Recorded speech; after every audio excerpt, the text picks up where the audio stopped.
인간의 감정이 있죠. 몇 가지 감정이 있습니까? 표현할 수 있는 감정들이? 여러분 몇 가지나 있나요? 감정이 뭔지는 아시죠? 화내는 것, 기뻐하는 것, 즐거워하는 것, 또요? 평안한 것, 이게 다 감정이겠죠, 그렇죠? 최근에 조사된 심리학 연구 결과에 의하면 사람의 감정이 27가지로 표현될 수 있다, 이렇게 이야기를 합니다. 제가 이게 쭉 읽어봤는데 어떤 거는 제가 이해가 되는 것도 있고 어떤 게 이해가 안 되는 것도 있고 그러더라고요. 거기 보면 존경이라는 것도 들어가고요. 놀람이라는 것도 들어가고 뭐 이렇게 27가지 감정을 표현합니다.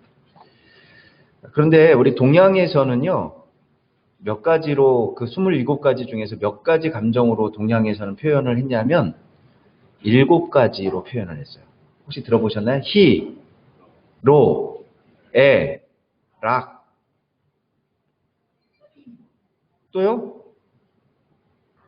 오, 에, 욕. 이렇게. 제가 설명해 이렇습니다. 히, 기쁜 감정, 기쁨. 로, 분노, 화내는 감정. 에, 슬픔의 감정.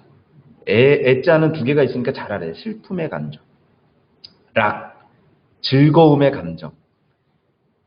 또 애가 나와요. 사랑, 좋아함의 감정.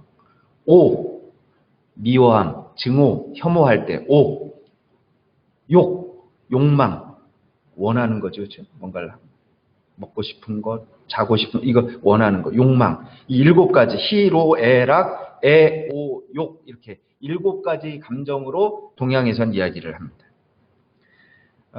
근데 우리가 아까 제가 물어보니까 딱 4가지만 얘기하는 것처럼 우리가 주로 줄여서 얘기할 때는 딱 4가지만 얘기해죠. 그렇죠? 히, 로, 에, 락 요것만 얘기합니다. 즐거움과 기쁨과 슬픔과 노여움 이렇게 4가지만 이야기를 합니다.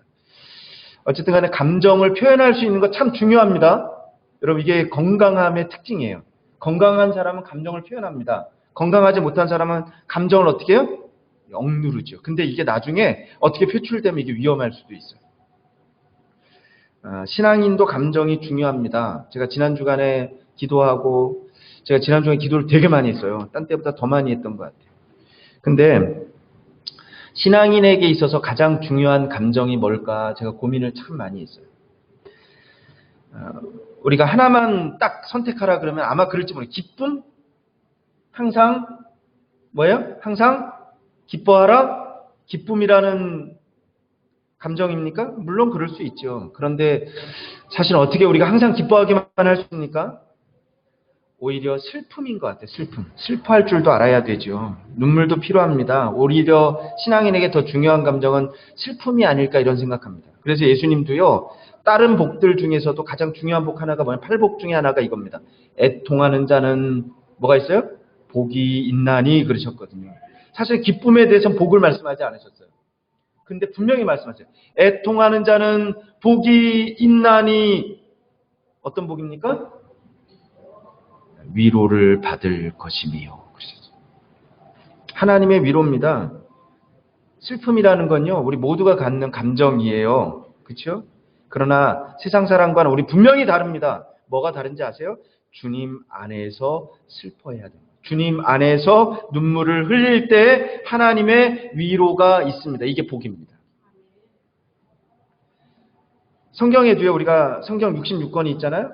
그렇죠? 성경 66권에 특별하게 슬픔이라는 제목이 들어있는 성경이 있어요. 아세요? 성경 66권 아세요? 창세기, 출애굽기, 레위기, 민수기 뭐 이렇게 쭉쭉 나가잖아요. 그렇죠? 제일 마지막에 요한계시록. 근데 우리가 그 정도는 알아야죠. 성경 제목 정도는 알아야죠. 근데 그 중에 슬픔이라고 하는 제목이 들어있는 성경이 있다니까요. 그게 뭐냐면 오늘 본문 우리가 읽었던 애가입니다. 애가 아까 얘기했잖아요. 히, 로, 에, 락, 애. 애가 슬픔의 노래예요. 이게 오늘 본문입니다. 예레미야 애가 그러는데 우리가 성경 앞에 이렇게 한 글자로 써서 하는 거 볼 때는 애라고 쓴다니까 그냥. 예레미야 애가는 슬픔의 노래입니다. 슬픔의 노래. 예레미야 선지자의 슬픔의 노래 이게 예레미야 애가입니다. 예레미야 애가는 예루살렘이 멸망을 했어요. 유다가 바벨론의 침략에 패망을 했습니다. 왕과 귀족과 많은 사람들이 포로로 끌려갔습니다. 나라를 잃고 그 슬픔을 노래한 시가 바로 이 예레미야 애가입니다. 애가. 제목 그대로 슬픔의 노래 애가라니까요. 그런데 우리가 이 내용을 읽어보면 애가가 슬픔으로 끝나는 거 아닙니다. 슬픔에만 머물러 있는 거 아닙니다. 그 슬픔을 딛고 일어서는 소망을 노래하는 소망의 노래가 바로 이 애가예요. 애가. 우리가 인생을 살다 보면 슬픔을 경험하지 않는 사람 없습니다. 실패를 경험하지 않는 사람이 없습니다. 모두가 다 실패를 경험합니다. 좌절을 체험합니다. 그런데 중요한 것은 여러분 이겁니다. 그때마다 다시 일어설 수 있기를 주님의 이름으로 축원합니다. 그러니까 아이들에게 넘어지지 마라 이거 아니에요. 여러분 넘어질 수 있다니까요. 떨어질 수 있다니까. 근데 중요한 건 우리가 해야 되는 거는 넘어져도 다시 일어서게 해 주세요. 할렐루야. 여러분 저는 여러분들 다시 일어서길 주님의 이름으로 축원합니다. 그래야죠.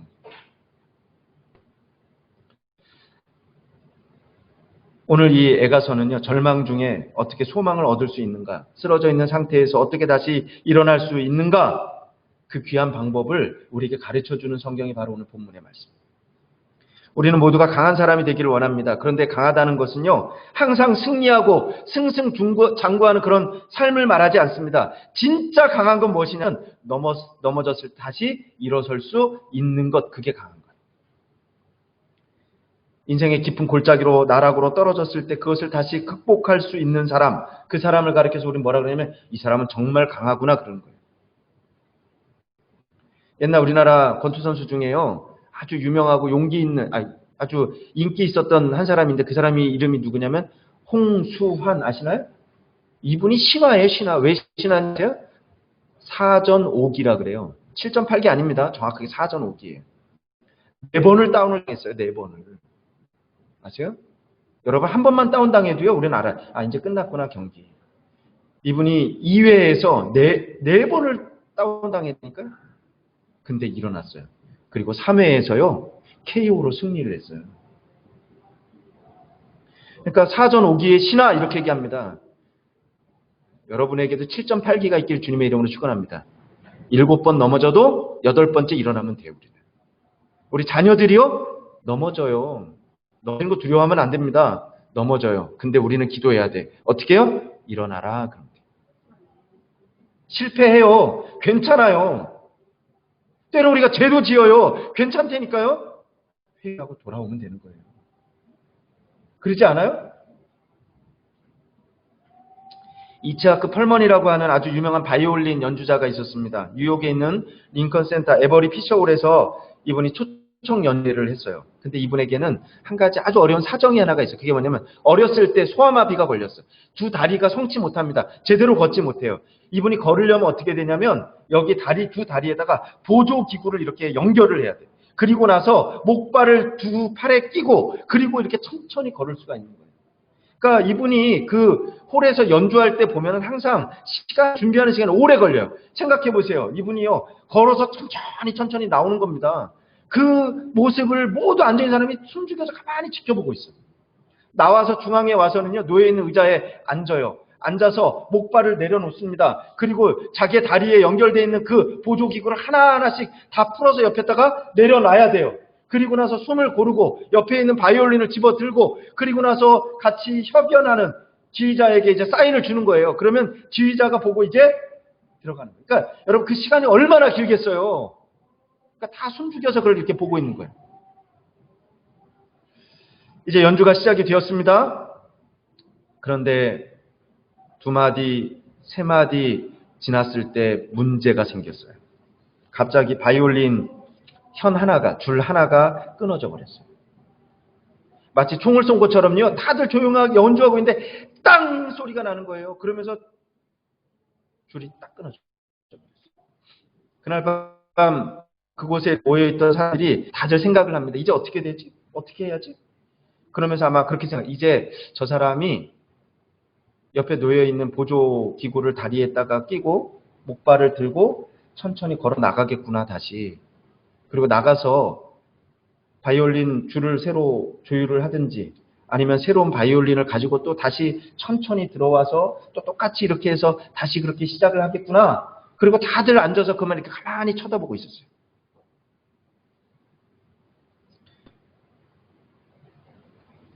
그런데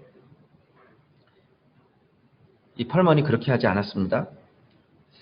잠깐 눈을 이렇게 가만히 감고 있다가 그냥 그대로 지휘자에게 다시 연주하라고 그렇게 사인을 보냈어요. 그 신호에 따라서 오케스트라가 연주를 합니다. 현 하나가 끊어진 채로 이제껏 들어보지 못했던 그 청중이 들어볼 수 없었던 뜨거운 열정과 힘과 순수성으로 넘쳐난 새로운 곡을 연주해 나갔습니다. 여러분, 세 가닥 바이올린 현을 가지고서요 교향곡을 연주한다는 거 이거는 불가능에 가깝습니다. 그는 연주를 중단하고 무대를 내려올 수 있었습니다. 그런데 그는 남아있는 세 줄을 가지고 곡을 연주했어요. 머릿속에서요 매 순간 편곡을 합니다. 변화를 시도합니다. 재작곡을 해서 그리고 완전히 새로운 곡을 만들어냈어요. 그가 연주를 마쳤을 때 그곳에 있는 모든 사람들이 일찍 일어나서 열광적으로 막 박수를 보냈습니다. 펄먼이 다 조용히 시켜. 그리고 이렇게 말합니다. 때로는 자신에게 남아있는 것들을 가지고 아름다운 작품을 창조하는 것이 예술가입니다. 이 말을 마치고요. 자신의 보조 다리에 묶고 목발을 짚고 그리고 박수 소리를 받으면서 퇴장을 했어요. 모든 사람이 마찬가지입니다. 많은 것 잃었다고 불평하거나 남을 원망할 것 아니라 지금 내게 남아있는 것 무엇인가 그거 가지고 더 아름다운 것을 만들어낼 때 그것이 예술이 되는 거예요. 예술. 우리 인생은 예술이잖아요. 예술. 오늘 애가의 가장 중요한 삶의 자리는 유다의 멸망의 자리입니다. 파괴된 예루살렘 성전 그 자리에서 쓰여진 노래가 바로 애가의 모든 것을 잃어버렸어요. 멸망되고 쓰러지고 파괴된 자리에서 예레미야가 노래합니다. 희망을 노래합니다. 그리고 그 절망을 딛고 다시 일어설 수 있는 방법을 우리에게 가르쳐주고 있습니다. 사실은 예레미야 애가 또는 애가 이렇게 하면은 사람들이 그 어디 있는지도 몰라. 이 몇 장 되지도 않거든. 찾으라 그러면 또 이게 여러분 주보에 괜히 여기에다가 보면은 이렇게 구약 몇 장, 몇 페이지 이거 적어 놓는 거 괜히 있는 거 아니에요. 이거 없으면 또 이게 평생 못 찾는 사람도 있다니까요. 애가는 아마 여러분 중에 읽어본 사람도 있고 안 읽어본 사람도 있는지도 몰랐던 사람도 있을 것 같아요. 그러니까 제가 여러분에게 이렇게 조그만 성경이 있을 때마다 그 내용을 조금씩 이렇게 설명을 해야지 여러분들 좀 이해를 하는, 제가 좀 설명을 하겠습니다. 먼저 1장 내용을 보면 예루살렘의 파괴된 모습에서 설명합니다. 모든 것이 파멸되었어요. 너무나도 절망적인 모습입니다. 그런데 그 예루살렘이 파괴될 수밖에 없었던 이유가 있어요. 그 이유가 무엇인가? 바로 이스라엘의 죄악 때문입니다. 예레미야는 파괴된 예루살렘을 바라보면서 하나님 원망하지 않습니다. 하나님 왜 우리를 이렇게 힘들게 하십니까? 왜 우리에게 이렇게 하셨습니까? 그 똥을 주십니까? 왜 이스라엘을 멸망시키셨습니까? 하나님 원망하지 않습니다. 오히려 예레미야가 기도합니다. 하나님, 그렇습니다. 우리가 죄인입니다. 우리가 잘못했습니다. 하나님 옳습니다. 하나님 의로우신 분입니다. 우리를 불쌍히 여겨 주시옵소서. 여러분 회개하면서 하나님의 긍휼에 호소합니다.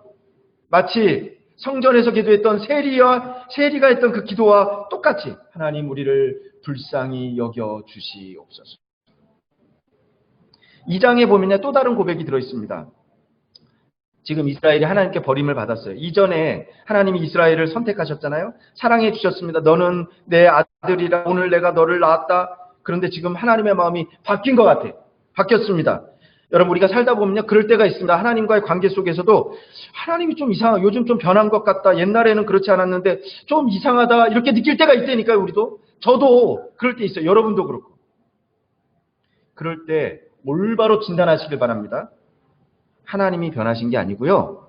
누가 변했는지 아세요? 누가요? 내가 변한 거예요. 그럼 어떻게 되는지 아세요? 결론은 딱 합니다. 내가 주께로 돌이키는 일이 필요한 거예요. 그러니까 2장에서 역시 결론은 동일합니다. 하나님, 잘못된 우리를 불쌍히 여겨 주시옵소서. 우리가 많은 기도가 있어요. 근데 가장 귀한 기도가 뭘까? 우리가 하나님께 드릴 수 있는 가장 아름답고 귀한 기도, 하나님이 원하시는 기도가 뭘까? 바로 이 기도가 아닐까 이런 생각이죠. 하나님, 우리를 불쌍히 여겨주세요. 하나님, 나를 불쌍히 여겨주세요. 하나님, 내 자녀를 불쌍히 여겨주세요. 하나님께 우리 상황 이야기할 필요 없습니다. 하나님 다 아시잖아요. 우리가 필요한 것들 하나하나 구하는 것도 이거 중요하지만 진짜 중요한 건 하나님이 불쌍히 여겨주시기만 하면, 하나님이 나를 사랑하시면, 하나님의 긍휼이 있으면 그 다음은요, 하나님이 가장 좋은 길로 우리를 인도하실 줄로 믿습니다. 이게 믿음이에요. 지금 여러분 상황 가운데 다른 거 아닙니다. 이제 애가 3장에 오면은요, 크게 세 부분으로 또 이게 나눠져요. 3장에서. 먼저 1절부터 18절까지는 고난 가운데서 이 시인이 완전히 낙심하고 있어요. 예레미야 개인의 모습이 거기에 그대로 그려져 있습니다. 낙심 가운데 있습니다. 그런데 19절에서 39절까지 가면, 그런데 그 가운데서 믿음이 조금씩 이렇게 소생해. 싹이 납니다. 싹이 나. 막 살아납니다. 그 이유가 뭔가 그걸 보면 하나님의 자비, 하나님의 긍휼, 하나님의 사랑을 발견합니다. 하나님의 성품을 묵상하고 깨닫게 됩니다. 그러니까 예레미야가 깨닫는, 우리가 망하지는 않을 것 같다. 끝까지 이러지는 않을 것 같다는 겁니다. 여러분, 믿음이 뭔지 아세요? 믿음이라는 결국은요, 하나님을 바라보는 것이 믿음입니다. 하나님의 성품을 바라보는 것이 믿음. 그게 바로 믿음이에요. 하나님을 바라볼 때 믿음이 생기는 것입니다. 환경 바라보지 마세요. 나 자신을 바라보지 않기를 바랍니다. 그런 믿음이 없어요. 믿음이 생기지 않습니다. 누구 바라봐야 돼요? 하나님 바라볼 때 하나님의 은혜와 하나님의 사랑과 하나님의 긍휼하심과 하나님의 신실하심을 바라볼 때 우리에게 믿음이 생기는 거예요. 그리고 41절부터 66절까지 오늘 우리가 읽은 본문의 말씀이에요. 예레미야 선지자 자신의 회개의 기도가 들어있어요. 오늘 예레미야의 회개 기도를 중심으로 우리가 말씀을 좀 나눌 수 있기를 바랍니다. 진정한 회개가 무엇인가 여러분 잘 보세요. 첫 번째 우리가 기억해야 되는 것은, 진정한 회개는 마음과 행동의 변화가 동시에 일어나는 게 참된 회개예요. 오늘 본문 그대로 이야기하면 이겁니다. 우리가요, 마음과 우리의 손을 함께 하나님께 드는 것이 진정한 회개예요. 40절, 41절 말씀 한번 읽어볼까요? 40절, 41절 말씀을 한번 같이 한번 우리가 읽겠습니다. 시작.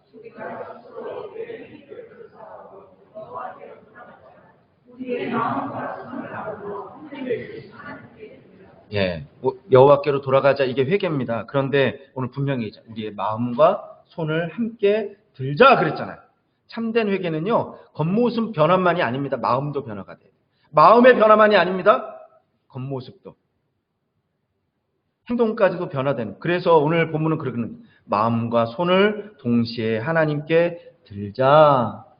이게 오늘 시인의 고백입니다. 우리가 너무 쉽게 말로만 회개할 때가 참 많이 있어요. 그런데 진정한 회개는요, 손까지 들어야 돼요. 여러분의 손이시길 주님의 이름으로 축원합니다. 요한 1서 3장 18절 말씀에 보면요, 이렇게 말씀합니다. 자녀들아, 우리가 말과 혀로만 사랑하지 말고 오직 행함과 진실함으로 하자. 말로만 하는 것 아닙니다. 행함과 진실함이 있기 전에는요, 절대로 이건 회개가 아니, 변화된 것 아닙니다. 참 어리석은 사람이 있어요. 항상 같은 행동하면서 더 나아지기를 바래, 자꾸. 근데 그 사람은 맨날 똑같아. 여러분, 더 나은 것을 원한다면요, 지금 바뀌어야 됩니다. 5년 후, 10년 후, 우리 아이들 그러잖아요. 5년 후, 10년 후 영어를 잘하기 원하면요, 여러분, 지금부터 영어 공부를 시작해야 돼요. 그렇지 않아요? 아주 간단해. 그런데 그냥 말과 혀로만 무엇을 하면 된다고 그렇게 생각을 해요. 행동은 변화가 없습니다. 이건요, 한마디로 어리석은 사람이에요. 어리석은 사람. 참된 회개는 우리의 마음과 손을 하나님께 드는 것입니다. 행동의 변화가 바뀌는 거예요. 결국은 행동입니다. 마음과 손을 동시에 들으시길 주님의 이름으로 축원합니다. 입술로만 아멘 하지 마세요. 우리 입술의 고백이 행동의 변화까지 가는 참된 믿음의 종들이 되시길 주님의 이름으로 축원합니다. 또 한 가지 오늘 본문을 통해서 우리가 분명히 기억해야 되는 게 있어. 하나님이 보시는 것이 무엇인가? 하나님은요, 우리의 눈물을 보세요. 맞아요. 우리 진정한 회복을 위해서 하나님이 보시는 것은 진정한 눈물을 시내처럼 흘려야 된다는 겁니다. 47절에서 50절 한번 같이 한번 읽어볼까요? 47절에서 50절 같이 한번 읽겠습니다. 시작.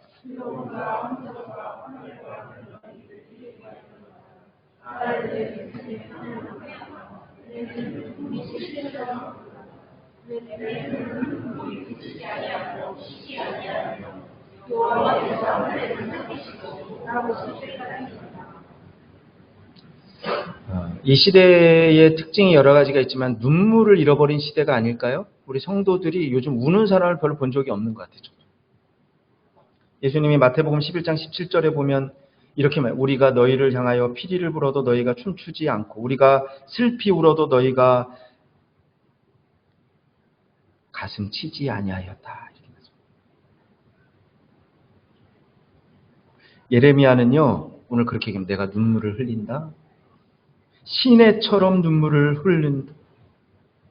여러분, 하나님께서는요, 성도들의 눈물을 귀하게 여기십니다. 성도들이 눈물을 흘릴 때 하나님께서는 그것을 보시고 긍휼히 여기십니다. 이것이 부모의 마음이에요. 아이들이 가진 가장 큰 무기가 뭔지 아세요? 부모 앞에서 아이들이 울 때요, 부모의 마음은 움직입니다. 확실해요. 하나님도 마찬가지입니다. 하나님이 우리의 눈물을 보신다는 겁니다. 열왕기하 20장 5절 말씀에 보면 히스기야 왕 이야기가 나오잖아요. 왕이 죽을 병에 걸렸어요. 자기 죽을 병 앞에서 그가 하나님께 눈물로 기도합니다.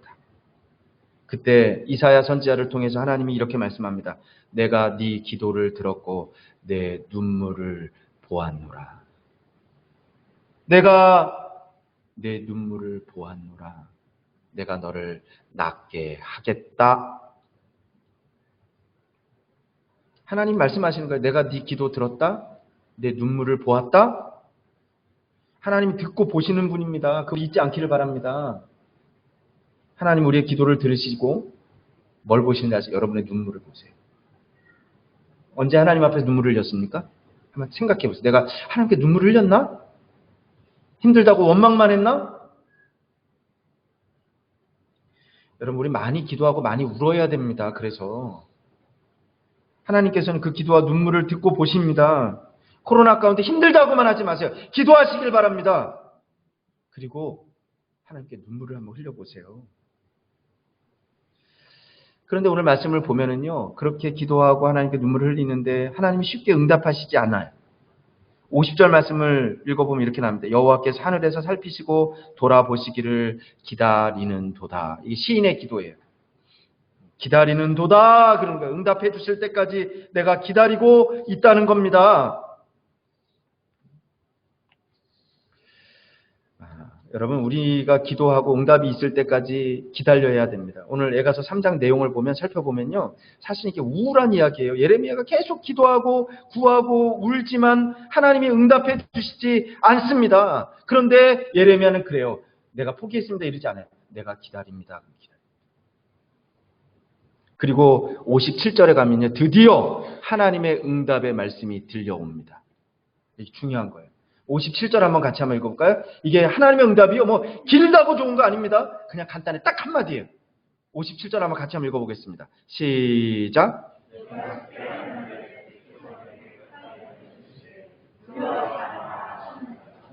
할렐루야. 이 음성이 여러분에게 들려지길 주님의 이름으로 축원합니다. 뭐라고 말씀하셨죠? 두려워 말라.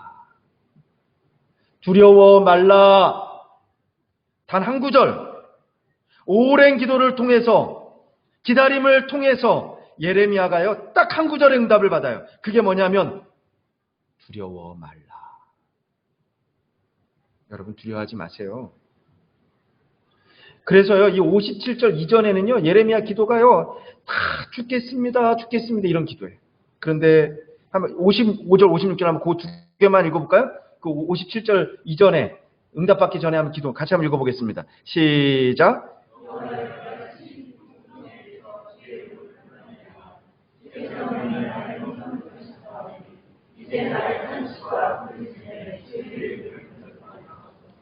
그런데 57절에 응답을 받아요. 그리고 나서 그 내용이 바뀝니다. 58절, 59절 제가 한번 읽어보겠습니다.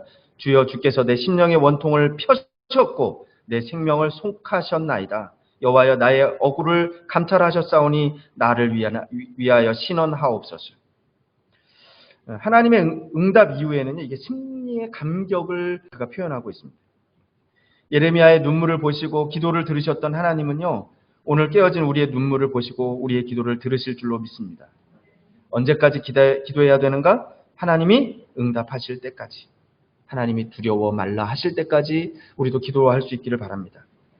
어려움의 자리에 있습니까? 실패의 자리에 있습니까? 위기 가운데 있습니까? 여러분 기도하시길 바랍니다. 아프리카 원주민 중에 예전에 제가 많이 얘기했는데 어떤 부족은요, 비가 오지 않으면요 기우제를 드려요. 기우제를. 근데 참 놀라운 거는 그 부족은요 기우제를 드리기만 하면 그럼 비가 와. 그러니까 막 가뭄이 그렇게 길고 비가 안 와서 그래도 기우제만 드리면 비가 온다니까요. 참 이상하죠. 그래서 물었어요. 아니 어떻게 기우제만 드리면 그렇게 비가 오냐고 그렇게. 그랬더니 그 추장이 그런 거. 우리는 기우제 한번 드리면 비가 올 때까지 기우제 합니다. 여러분, 하나님 믿는 사람들도 아닌데 헛된 우상을 섬기는 사람들도요 끈질기게 그렇게 기도합니다. 아세요? 보세요. 세상 사람들 기도 안 하는 줄 아세요? 아니요. 우상 믿는 사람들 더 열심히 기도해. 우리에게도 기도가 살아나길 주님의 이름으로 축원합니다. 오늘 예레미야가 드렸던 이 기도를 통해서 우리의 가정과 우리의 나라, 우리의 모든 문제들이 회복되는 귀한 역사가 일어나길 주님의 이름으로 축원합니다.